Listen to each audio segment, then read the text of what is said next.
Agul, agul. Agul.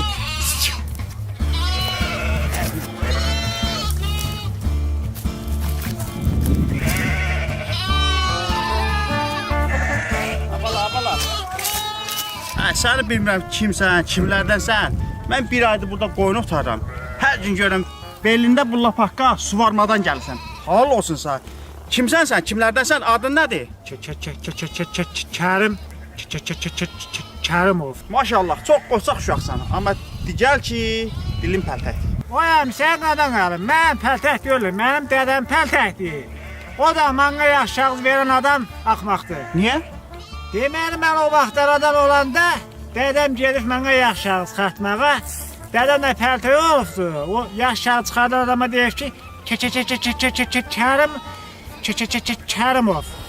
O axmaq adam da yaxşı şahs elə adımı yazıbdı. Mən nə varım, günah məndə deyil ha. Getdim qadan qalın.